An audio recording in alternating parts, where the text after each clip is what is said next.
നിങ്ങളൊരു വിദ്യാർത്ഥിയാണോ എങ്കിൽ നിങ്ങളെ ഞാൻ വിജയിപ്പിച്ചു തരാം. അതിനൊരു ആത്മീയ മാർഗമുണ്ട്. അതാണ് ഇന്ന് പറയുന്നത്. അസ്സലാമു അലൈക്കും വറഹ്മത്തുള്ളാഹി വബറകാതുഹു.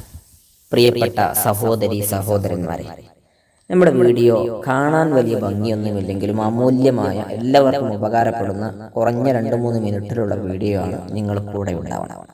സബ്സ്ക്രൈബും കമൻറ്റും ലൈക്കും ഒക്കെ ചെയ്ത് നോക്കൂ. പരീക്ഷയോടടുക്കുമ്പോൾ നമ്മുടെ മക്കൾക്ക്, വിദ്യാർത്ഥികൾക്ക്, വിദ്യാർത്ഥിനികൾക്ക് വലിയ ബേജാറാണ്. അവർ പഠിച്ചത് മറന്നു പോകുമോ, അല്ലെങ്കിൽ അവർക്ക് ഓർമ്മശക്തി കുറവുണ്ടോ, ഇത് എഴുതാൻ കഴിയുമോ പഠിച്ചതൊക്കെ എന്ന വലിയ ഒരുപാട് ആദികൾ അവർക്കുണ്ട്. അവരുടെ വലിയ ആവശ്യമാണ് നല്ല ബുദ്ധിശക്തിയും ഓർമ്മശക്തിയും ഒക്കെ ഉണ്ടാവുക എന്നുള്ളത്. അതിനുതകുന്ന ഒരു മുത്തുനബി പഠിപ്പിച്ച ഒരു ദിക്റുണ്ട്. ദിക്ർ ഇതാണ്: സുബ്ഹാനക ലാ ഇൽമ ലനാ ഇല്ലാ മാ അല്ലംതനാ ഇന്നക അൻതൽ അലീമുൽ ഹകീം.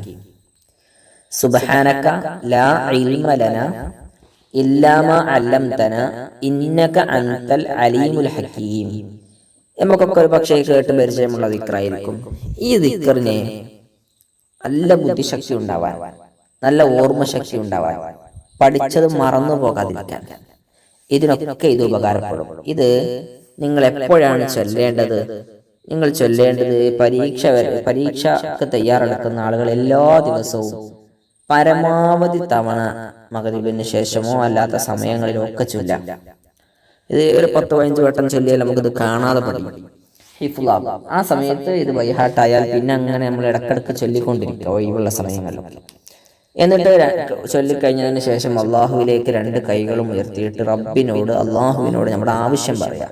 റബ്ബേ, എനിക്ക് നല്ല ബുദ്ധിശക്തിയും ഓർമ്മശക്തിയും വേണം, പരീക്ഷയിൽ വലിയ ഉന്നതമായ വിജയം വേണം എന്നൊക്കെ. ഇത് അള്ളാഹുവിനോട് പറഞ്ഞ് മനസ്സറിഞ്ഞ് ദുആ ചെയ്തുകൊണ്ടേയിരിക്കാം. ഇൻഷാ അല്ലാഹ് മുത്തുനബി പഠിപ്പിച്ച ദിക്റാണല്ലോ. ഈ ദിക്റിന്റെ ബർക്കത്ത് കൊണ്ട് അള്ളാഹു നമ്മുടെ ദുആ സ്വീകരിച്ചാൽ തീർച്ചയായും നമുക്കതിൻ്റെ നേട്ടം കിട്ടും. നമ്മൾ അള്ളാഹുവിനോട് ചോദിച്ച നേട്ടങ്ങളൊക്കെ നമുക്ക് ലഭിക്കും, വലിയ വിജയമുണ്ടാകും.